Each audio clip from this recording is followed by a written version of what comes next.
Well, hello. How is everybody doing on a beautiful, at least for me, Wednesday morning? Hope everybody is well, depending upon where you are in the world. If you are, just double check something. Yeah, you should be able to hear me. But if you could just do me a favor, please, regardless of whether you are watching me on Zoom or YouTube, if you could just let me know you could hear me, that would be great. So fantastic.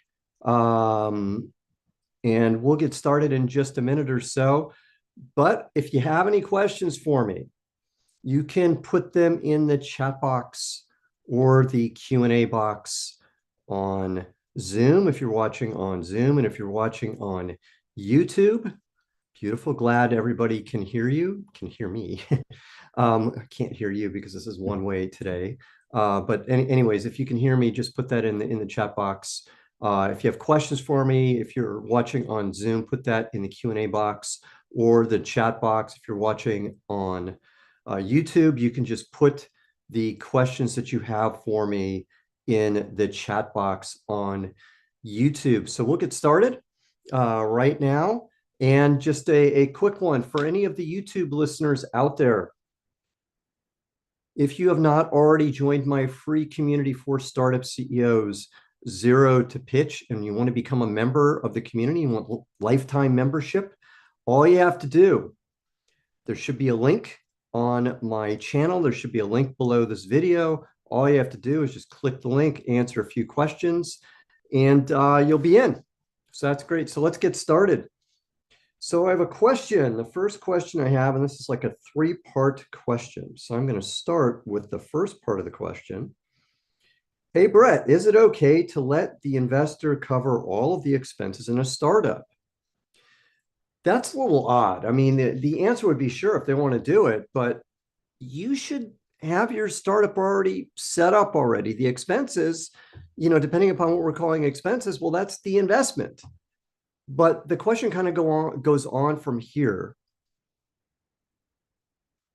and we'll go on from that. But that was the first part of the question: is cover all the expenses in the start. Well, that's the idea. Is if an investor is investing, then they give you money in return for you're either getting a loan from them, which is more unlikely, or if they're investing, then they get a piece of the company, a percentage ownership in the company in return, and you get that money and you get to spend it, obviously with your board of directors approval. So anyways, that's what you do. So the second question is, and this is, I think, more of the meat of the question, including the registration of the company, business permits, other paperwork, etc. Okay, this is the part that was a little bit odd when I saw this question come in. If you're sitting there and you're already going to get an investment and you don't have your company already registered, you don't already have business permits, you don't already have your articles of incorporation set up, you're way behind. And it leads me to wonder what in the hell is going on. So I would personally get all the stuff set up beforehand, before you are ready to raise money. You should already have your company incorporated. You should already have spent the money on articles of incorporation, your stock grant agreements, et cetera, et cetera. All these various things, the business permit, so that you have the ability to do business in the town that you're in. Whatever that money is, you've got to go spend it. And I'm imagining around the world, there are various things that we have to do. You have to look them up depending upon where you are in the world, and then just go ahead and do it. This isn't that complicated. So that was the second part of the question. So hopefully that answers that. The third part of the question was, and how much equity should they get?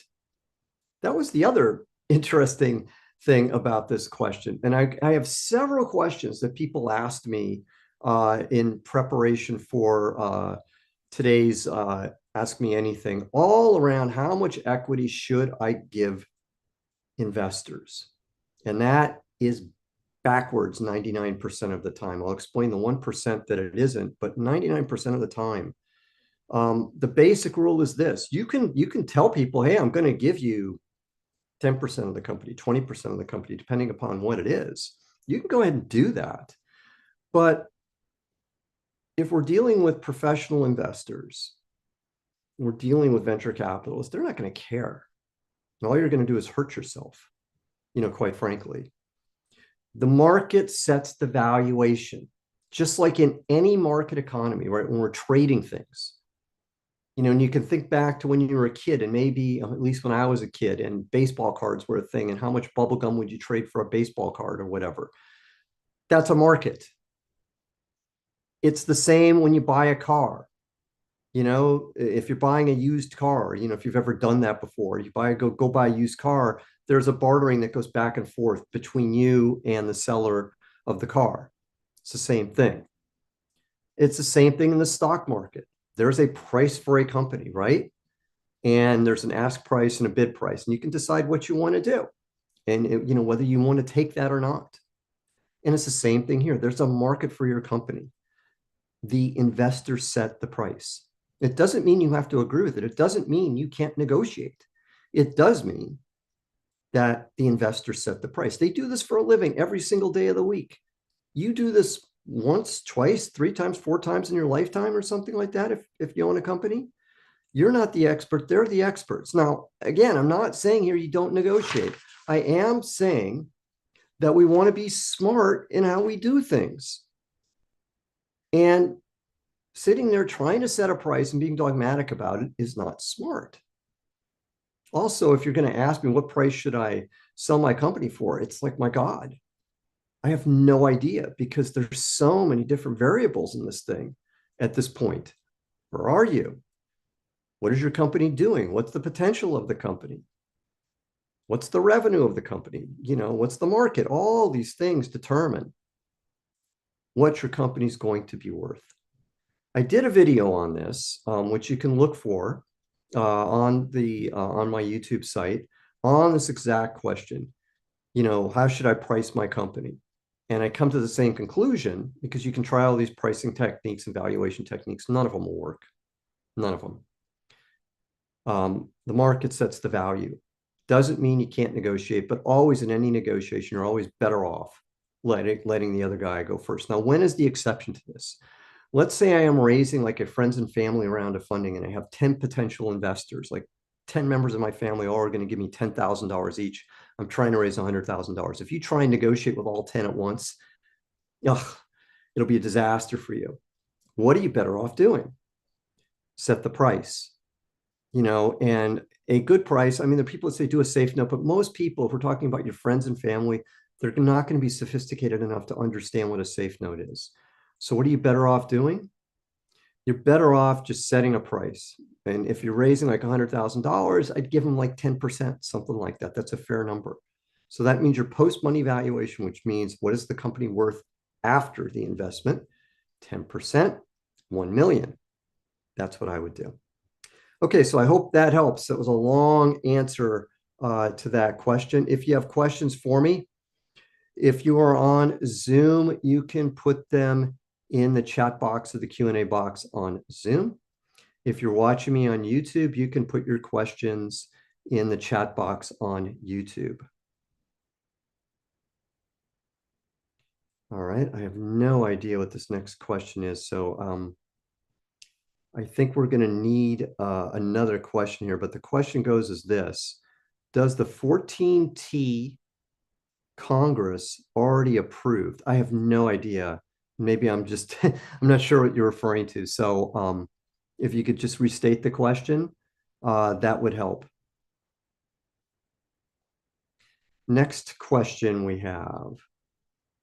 Hey, Brett, after keeping it as lean and frugal as possible, my startup's pre-seed funding requirement is close to $1 million. Is that too high for a pre-seed round? Okay, this is almost like the same question again.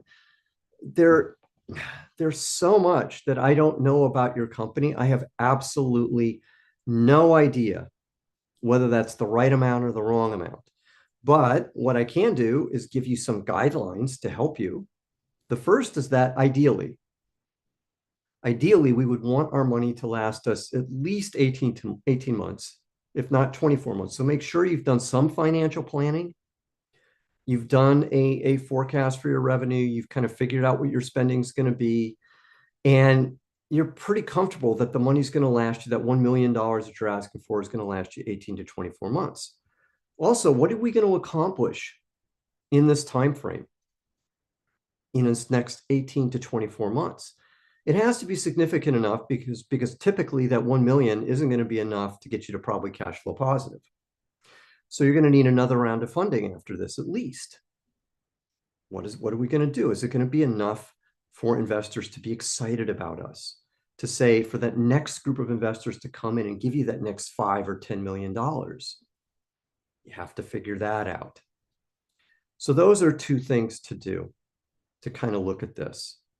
So then from the flip side of this discussion, the questions become, well, what's the company going to be worth?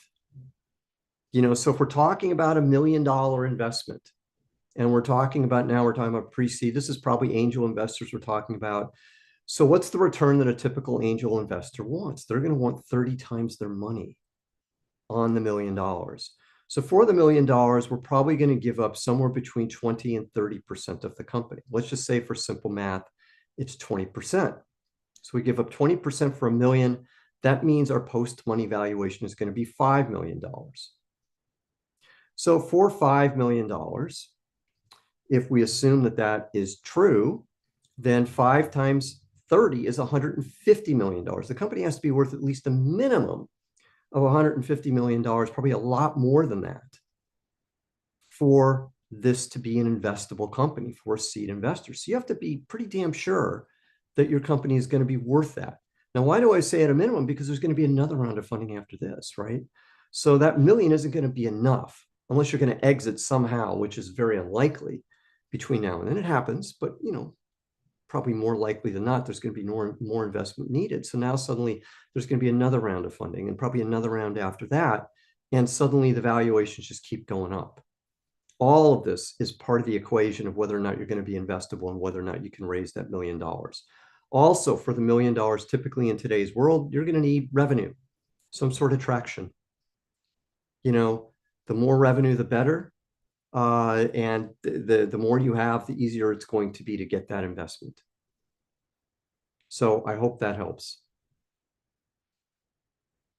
Okay, if you have questions for me, put them in the chat box if you're watching on Zoom, or the Q&A box. If you're watching me on YouTube, you can put the questions in the chat box on YouTube.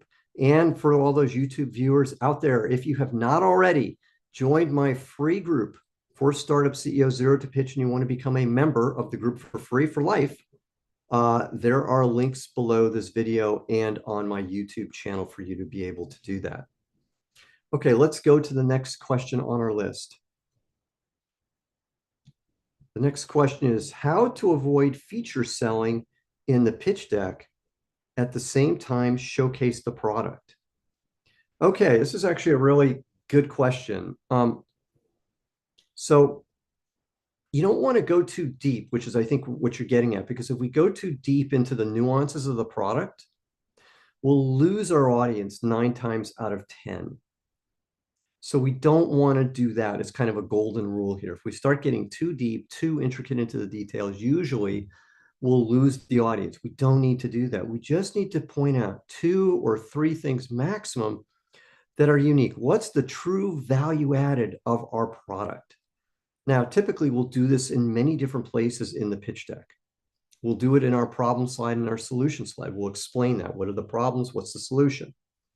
So we'll have to explain it there in terms of what are we doing that's really unique. We'll do that in the product roadmap as we're explaining our vision.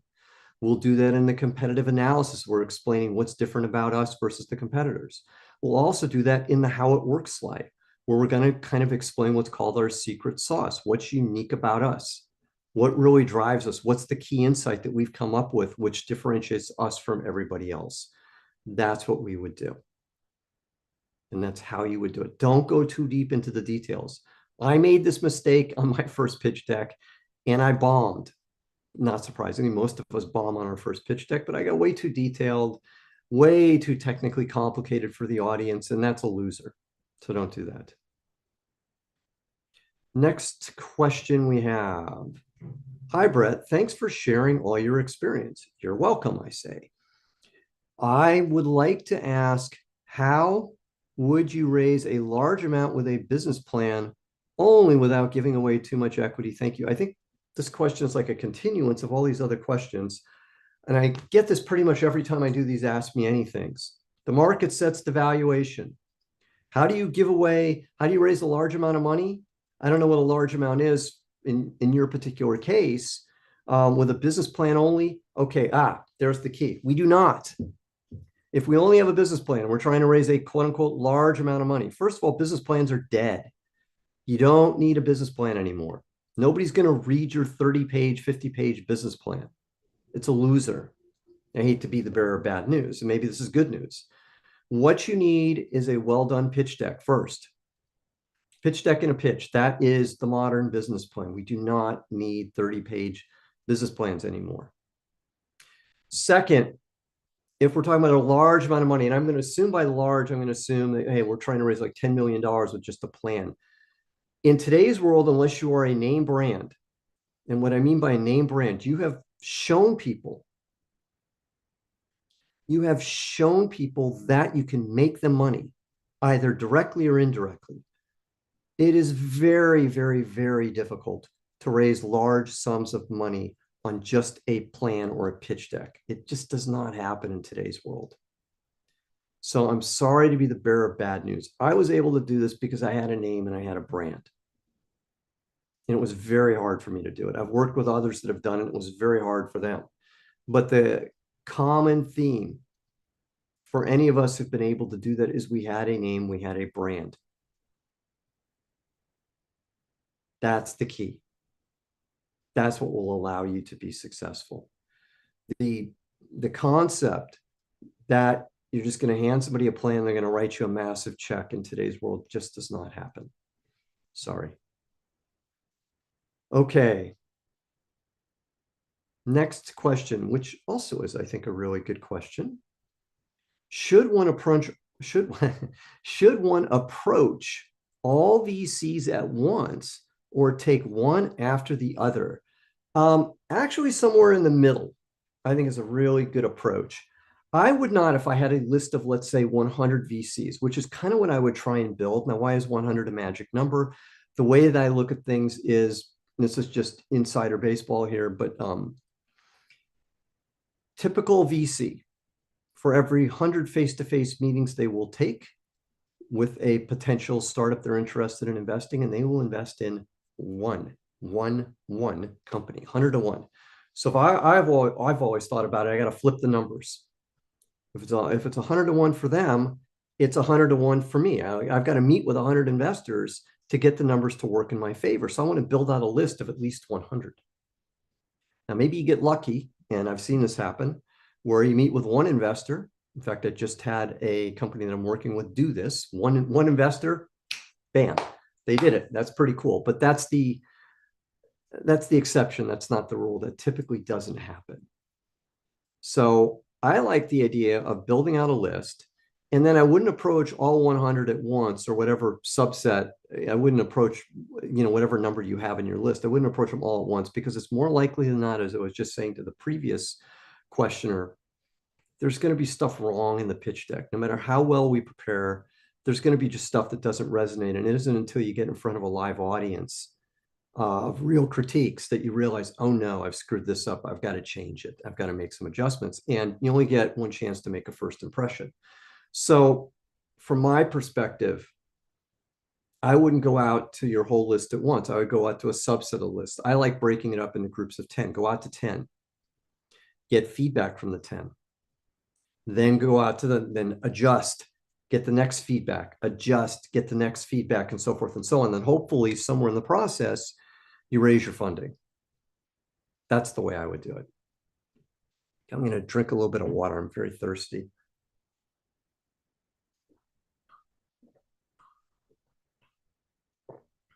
Okay, again, before I take the next question, if you're watching me on Zoom, you can put your questions in the chat box or the Q&A box on Zoom.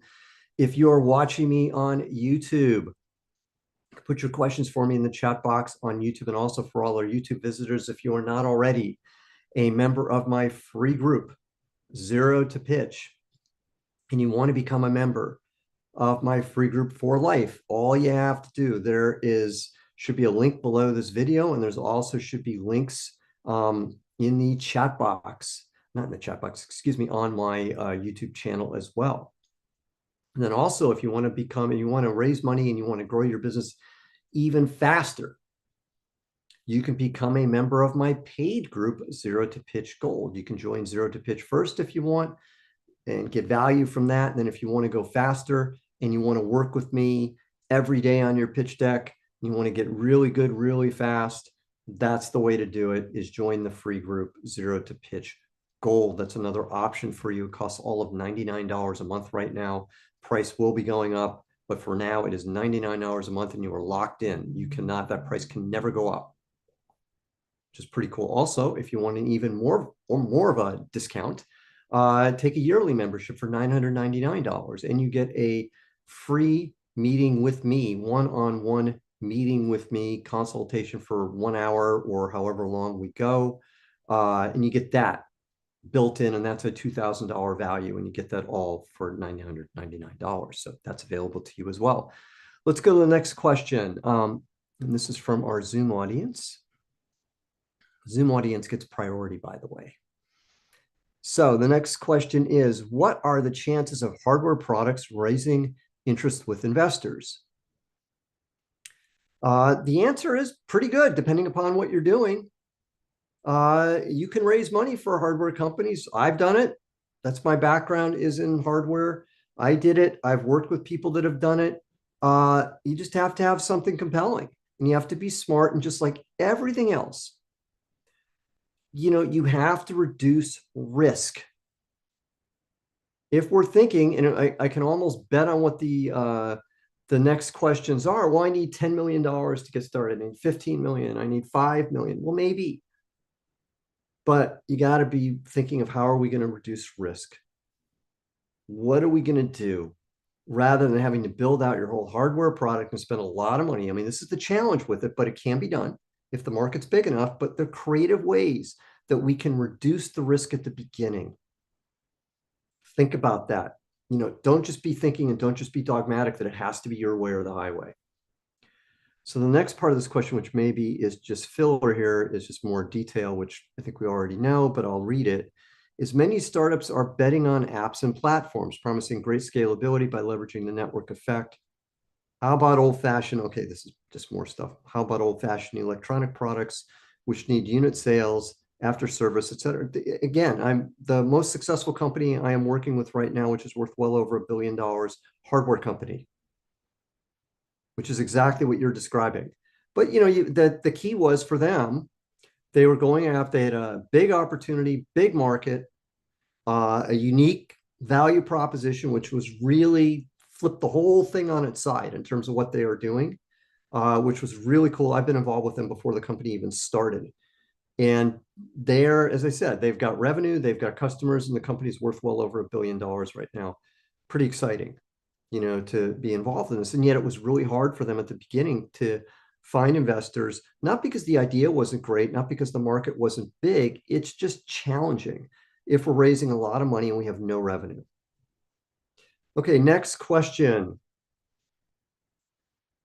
Okay, and this is also from my Zoom audience, and I'm going to keep going through the Zoom questions, and then we'll hop back to YouTube. But the next question, Zoom audience gets priority because they are members in the group. Next question is, how can we refine our search for angels, family offices, foundation investors that would be interested in my company? Okay, so for any of you out there, if you're trying to find investors, and you want to, somebody, I think this was the first question I had.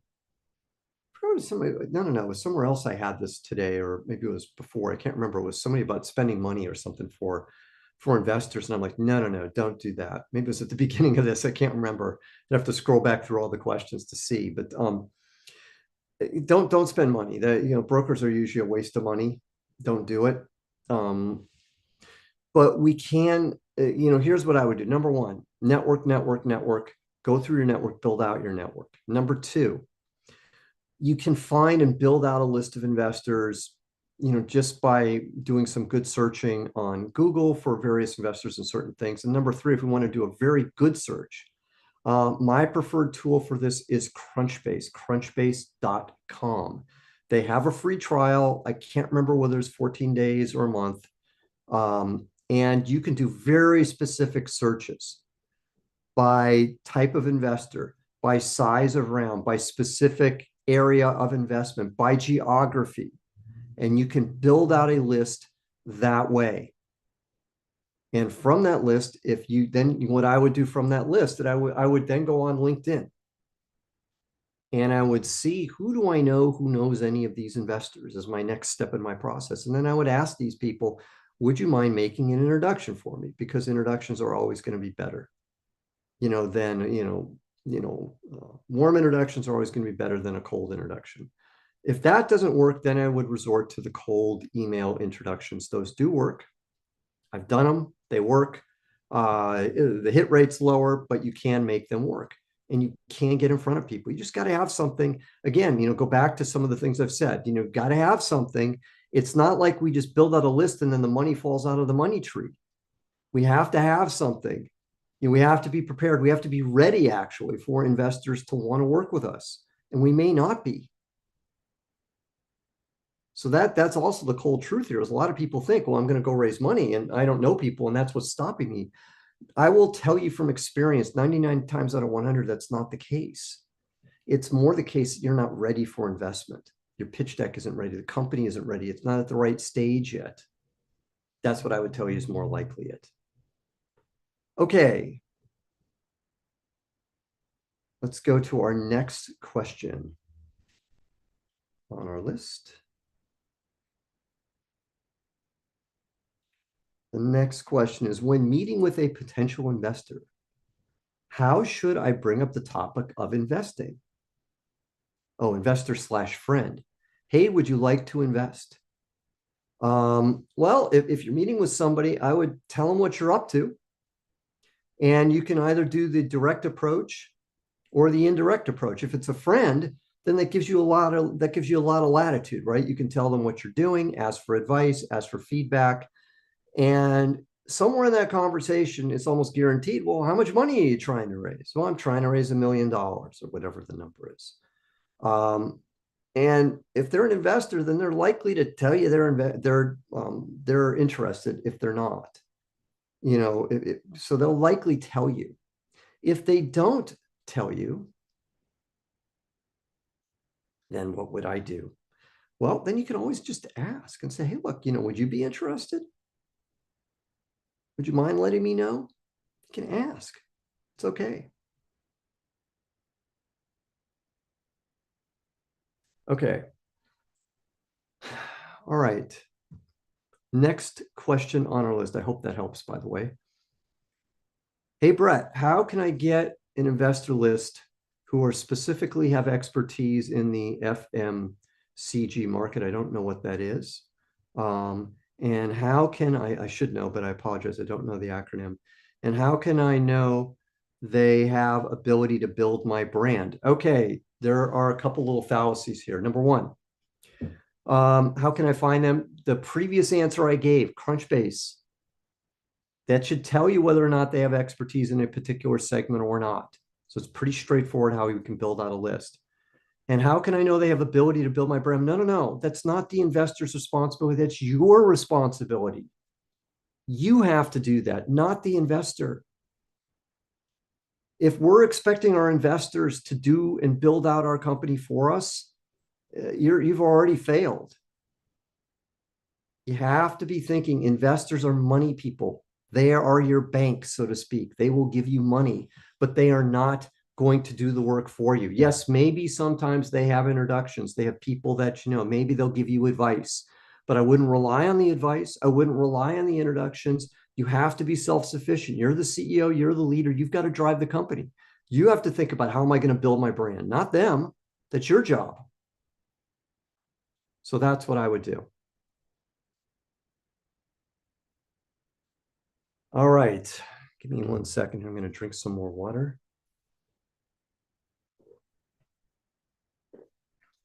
Okay, this is a follow-up to a question that was asked probably 10 minutes or so ago regarding having wanting to get an investment based on a business plan and a large amount of money. So this person has clarified. This is good though. Okay, so essentially he's trying to raise $10 million and he's describing the business as services based and would generate $18 million once it reaches full maturity in about 2 to 3 years.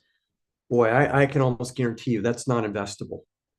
I'm really sorry to tell you this, but in terms of we're looking for VC funding, a services-based business which can generate $18 million in revenue, let's just round that up to 20 in 2 to 3 years, and that's the full amount of revenue you're going to generate. Okay, and for $10 million, now again, $10 million, let's say that the investor is going to want a 10x return on that. Means the company has to be worth at least $100 million. At least $100 million return on that $10 million money. Okay. Now, I'm going to invest, actually it's more than that because I'm going to invest 10 million. I'm going to, let's say 20 to 30% I'm going to get of the company. Let's just make it 20%, which is really on the low end of this range, but let's just make it 20, which means the post money is 50. Company's got to be worth $500 million. Does that seem realistic to you for a services-based company that's generating $18 million has reached full maturity? Your services-based business, if you get to 18 million, is probably worth, I'm just guessing at this because I don't know more, 18, $20 million. It's not investable. I'm sorry. Not the way you're trying to do it.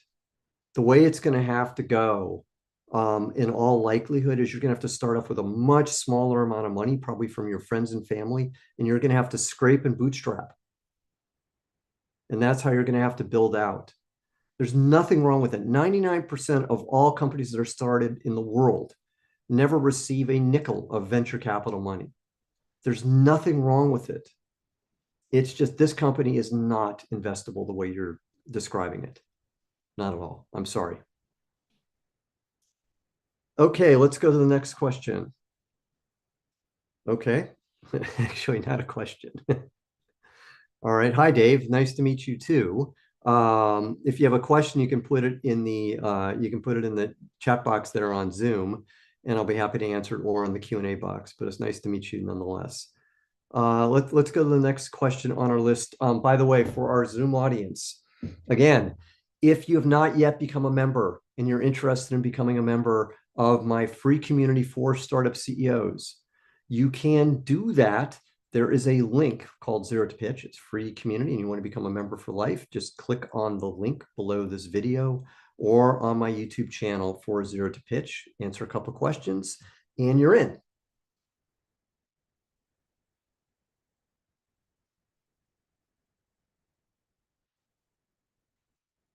Okay. I have, to Dave, to your second question, I have no idea of what you have asked on school. If you're in the free community, there are plenty of people that answer questions on there. I don't know whether I answer lots of questions in the free community as well. I don't know whether I answered yours or not. You just have to check. Okay, so this goes on. So where do I find investors? Okay, well, where do you find investors? I just went through this several times. I don't want to keep going through this for the audience. So where do we find investors? The basic way we do this is our network, or we can use crunchbase.com as another tool out there. There's a fee for using Crunchbase, but they have a free trial. Second question that he has, how do I know my pitch deck is correct?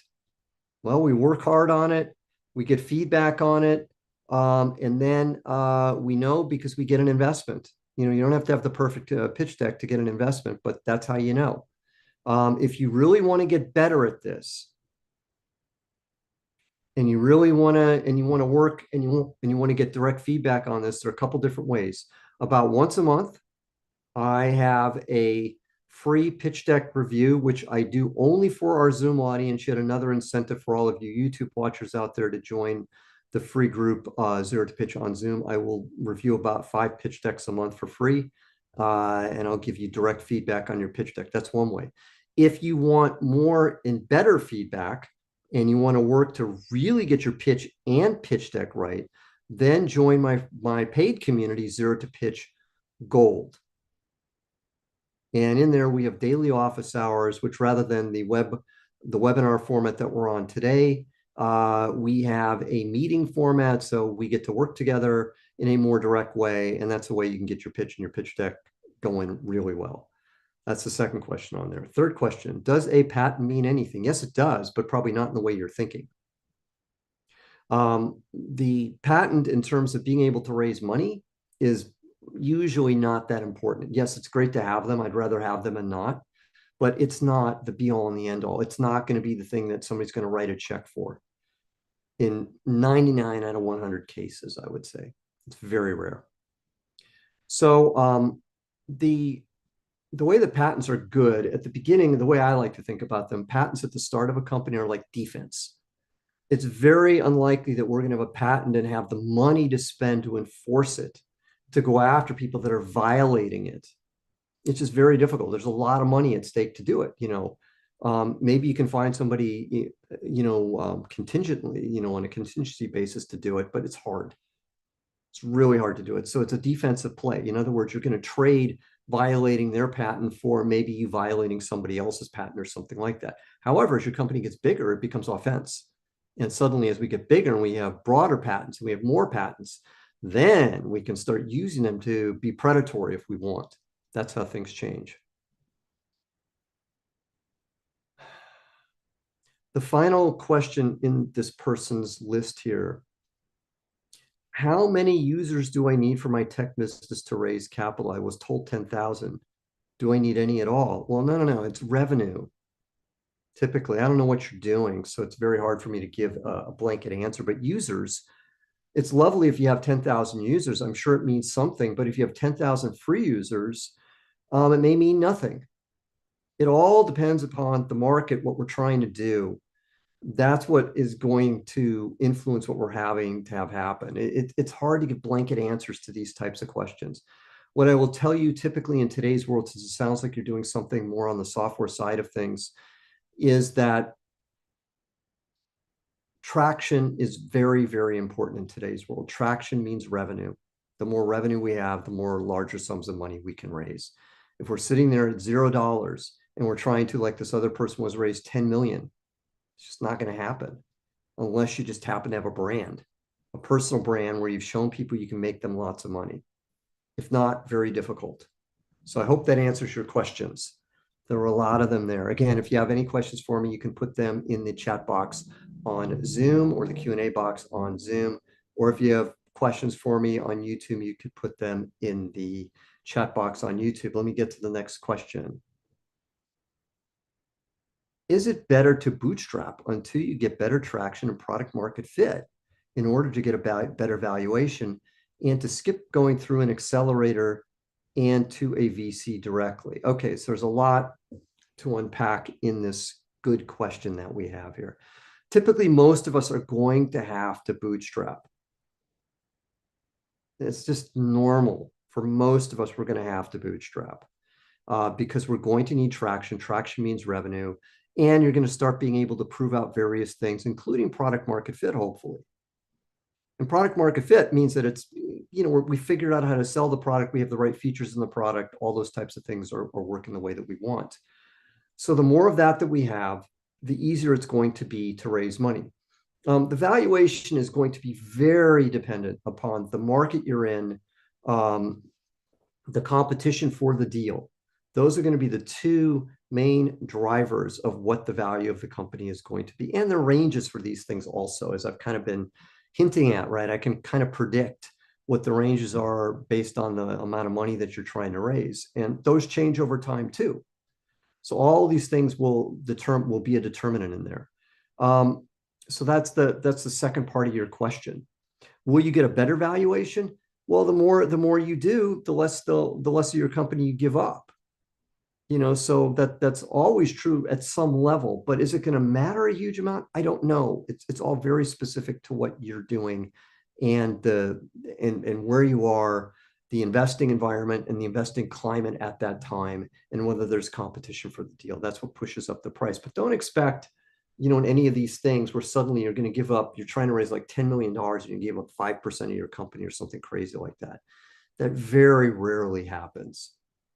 That's just not it. It might be that instead of and I want to make one more point on this also. That instead of the company being worth, maybe you're giving up, instead of 25% of the company, maybe you're giving up 20, something like that, smaller percentage changes. But one more thing, the valuation is not all that matters in a term sheet when we're raising money. There are other terms that are super, super important. So yes, I know we all have this focus on what's the company worth and what's the valuation. However, there are other things that are very, very critical in this whole thing. The most of all, I'll tell you what, I would take a lower valuation and work with a better investor every single day of the week.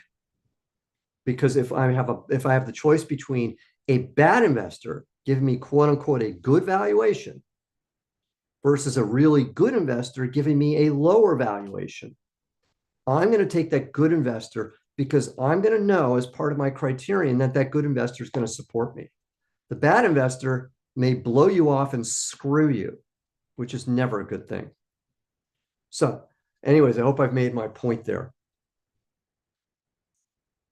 The next question we are back to our Zoom audience.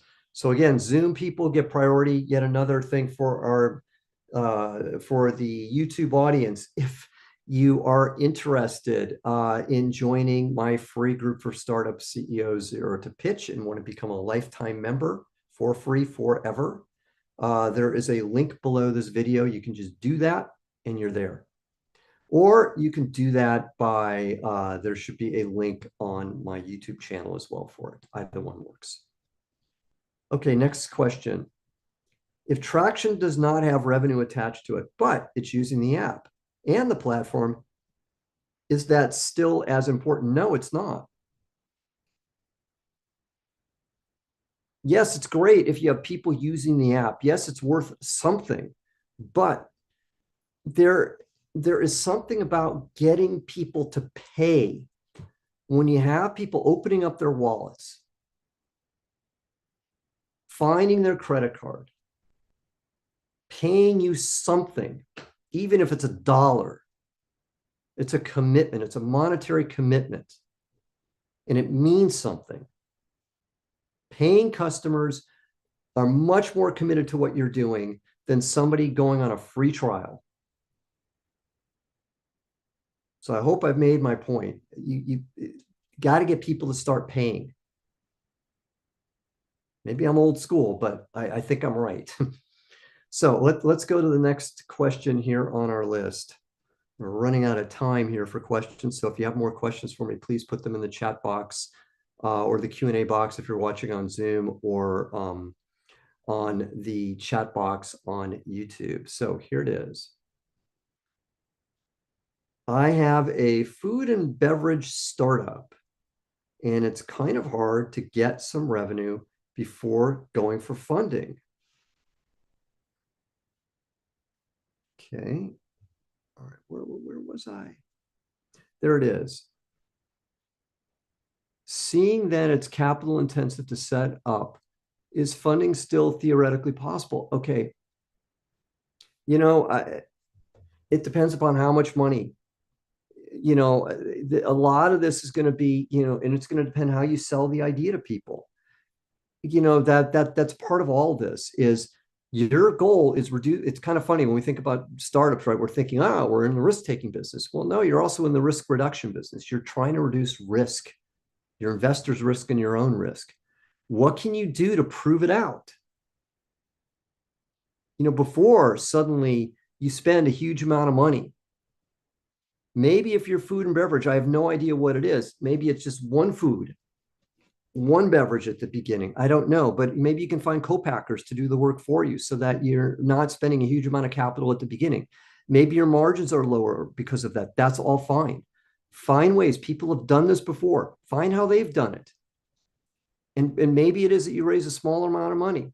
Maybe it is that you hit up your uncle, your aunt, your friends, your family to get that initial funding, to get the company off the ground. I know it might not be ideal, but these are ways people get started, and you're going to have to find those ways too.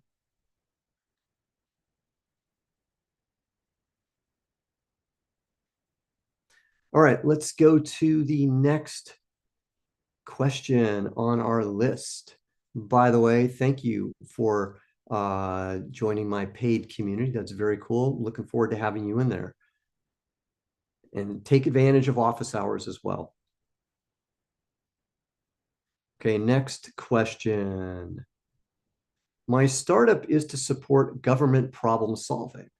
So I want to be based on the government's on the investment first, then bring the co-speed benefit to all sectors of our private investors.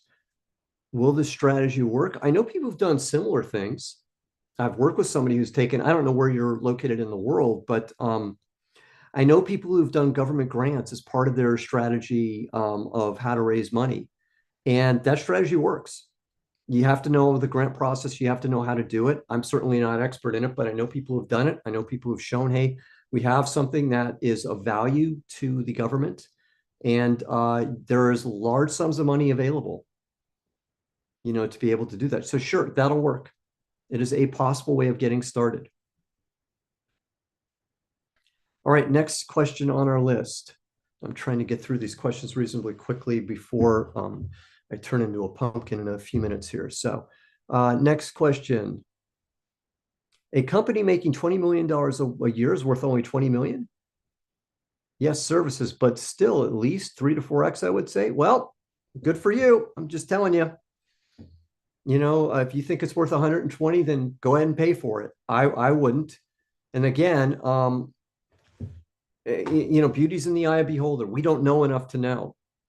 But there's another fallacy here. People think that just because you have a company, that there's always going to be buyers for the company, that somebody out there is going to want to invest in your company. And again, that's just simply not true. It doesn't work that way. There's not always a buyer. And I've been involved in businesses. By the way, for this particular person, Mr. Cool Unknown here, who have been actually, let me flip it around. So just so you understand, I've worked with people in various industries who have done what I'll call roll-ups. In other words, they're going to take a bunch of businesses, roll them up into a bigger company. And they look for companies that are doing X amount of revenue a year. And I'd say 20 million is in that range. And the typical multiple that these companies will pay to buy the business is about 1x or less. When I say multiple, I mean price to sales. Because there's not always buyers for businesses. Sometimes it's less than 1x. So yeah, it happens all the time. We don't know enough to know better. But a services business typically is worth less than a product business. That is a generalization. But again, I don't know enough to know. But yeah, it could be 1x.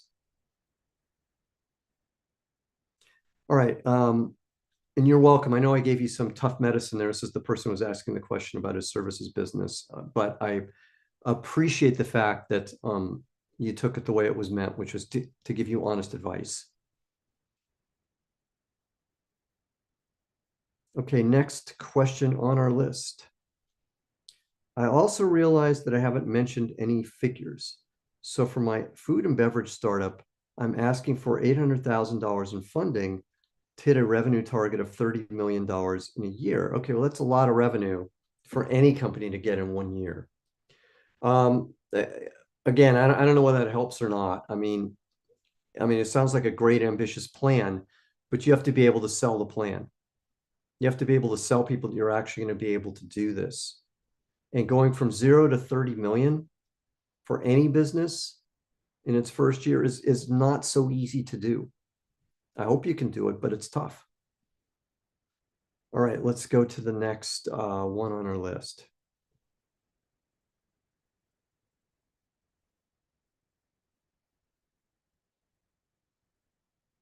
All right. But I insist government investment first. Private investment follows. Is this the right strategy? It may be. It's just too hard to tell without knowing a lot more detail to be able to give you a better answer. I could see doing it in parallel. I could see doing it the way you're trying to do it, where you want to get the investment first, which is always good. It's just what works. I can see either one working. Next question on our list, and let me answer this question first. Okay. So do you have any advice on how to make a good impression in the first meeting with an angel investor? Yeah. Boy, I've got all sorts of stuff on this. So number one, be prepared. That would, that would be the first thing. You'd be amazed at how many people aren't. But be prepared if you're pitching the investor, then which I'm imagining you are, have a pitch and a pitch deck ready. Even if you think it's going to be an informal meeting in a coffee shop or something like that, have your pitch deck ready to go. Even if you guys just talk, have stuff ready to go. Be prepared. Super important. Get there early. Get there 15 minutes ahead of time so you're not late wherever you're meeting this particular person. Being late, even though investors are universally late, you don't want to be late. So get there early. You know, make eye contact. I'm going to have a video coming on this later this week on all these types of things, but I'll give you kind of a preempt. So make eye contact is super important. Shake their hand, super important. Look them in the, as I said, look them in the eye. Body language is super important in a meeting. Use your voice tone properly. There are all these various things that we can do to have an effect on people. And then make sure if you're in fundraising mode, which it sounds like you are, you know, what would I do? You know, in terms of that, what I would do is I would make sure that I understood how much money I want. Okay, so if you're trying to raise, if this is an angel investor, it's probably, I don't know, let's guess $500,000, somewhere around there. So you're raising $500,000. Angel investor, you know, typical angel investor, you want to have a minimum check size that you're going to take. You want to have an investment vehicle that you're ready to do. So if you're going to put you know, a lot of times in this day and age with angels, if we're raising that type of money, it's typically safe notes. So you want to make sure that you understand how your safe note is going to work. You also want to exhibit flexibility here because, as I've mentioned several times in today's questions, we are not the experts typically in negotiating these deals. So it's always better to let the other side go first. Raising angel funding sometimes is an area where it's okay to kind of put a value on the company, and that's where safe notes are great because it essentially pushes that down the road. But we have to have a cap, and we have to have a discount on the safe notes. We have to make sure that we have all those things covered. So you can do all those things. Go ahead. That's what I would do. But make sure, most important of all, that you have your pitch and your pitch deck ready to go and you're able to explain things properly to the investor. I hope that helps. Okay. Hi, Brett. What investments are you looking to make these days? Well, if I invest, it's only in things that I know. That's the only thing that I will invest my money in. You know, I do not invest money in stuff that I'm not expert in. And I'm expert in one area of the world, and that's the only place that I will invest. So anyways, any other questions for me? Put them in the chat or Q&A box on Zoom or in the chat box on Zoom as well. Okay, I think I have time for one more question. And this comes from our Zoom audience. And again, if you're not a member of the free group on Zoom, which is Zero to Pitch, and you want to become a member, and you want to become a free lifetime member, the way to do this is there are links below this video where you can do this, or there are links on my YouTube channel for Zero to Pitch. Click the link. There are a couple of questions you have to answer, and then you're in. So could you explain the terms of a safe note? Okay, well, if you go to the Y Combinator website, which has a lot of great resources, by the way, for startup CEOs. So you can go to Y Combinator, and on Y Combinator, they will have, they should have various types of safe notes, but typically the two key terms on a safe note are there'll be what's called a cap, and there'll be what's called a discount. So what are these? So let's say if there's a discount, and typically your discount is going to be somewhere between 20 to 30%. The discount means the discount to the next round. So let's say that we raise money at a valuation of, I'll just make this up, $50 million, and I have a 20% cap on a 20% discount on the next round. So literally that means 20% savings, right? That's 10, what is 50 million times 20 is $10 million saving. 50 minus 10 means $40 million is the maximum that any investor who invests previously, the valuation that their valuation of their equity will be is $40 million maximum. And that's good for them, right? Because let's say the valuation goes to $100 million, right? Still at 40 million, right? So I get this huge discount to the next round. There's always a cap, typically. The second piece, okay, we have a cap, all right, which is a discount, I'm sorry, and then a cap. I'm sorry, I'm getting these two things. So you get a 20% discount. Okay, so the 20% discount is 50, but let's say I have a cap, and my cap is $50 million as well, okay? So the cap means that's the maximum price, right, is $50 million. That's it. It's the maximum that my stock, that the equity is going to be valued. And obviously, as an investor, I want the valuation to be as low as possible because then I get more equity. It's always good for me. So that's essentially the two terms that you have to look for on a safe note. I know there are various flavors and sizes of a safe note, but those are the two terms. All right, let me see if I can answer anything else here super quick in our last minute.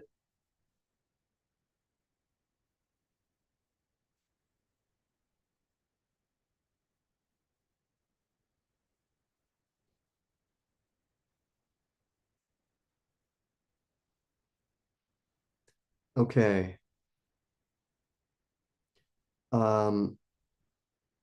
So somebody just said my co-founder just quit. I'm so sorry to hear that, by the way. It's always a pain. Do I need to reach out to the state? I'm imagining, I have a feeling from your name that you live somewhere in Africa to make the adjustments in terms of equity allocations. Well, I think the general answer is that if you have a co-founder and they've quit, depending upon how the equity was done, and depending upon what your agreements are, hopefully that all just automatically takes care of itself. So let's say that they had 20% of the company, but hopefully you had them vesting over time, like I always recommend. So essentially that vesting goes away, their 20% goes away, and then everybody else's equity valuation goes up. That's a super quick answer. Oh, you live in California. Okay, well, all right, that's good. Cool. All right, so that would be the way we would do it here in the United States, typically, if you've done it right and your co-founder quit. So anyways, that's the answer to your question. So I hope that helps. Unfortunately, I am out of time for today. So I want to thank everybody. As always, lots of fun to do these. We'll do another one next week, and then probably in 2 weeks' time, we're going to do a pitch deck review just for the Zoom audience. Take care, everybody. Bye-bye.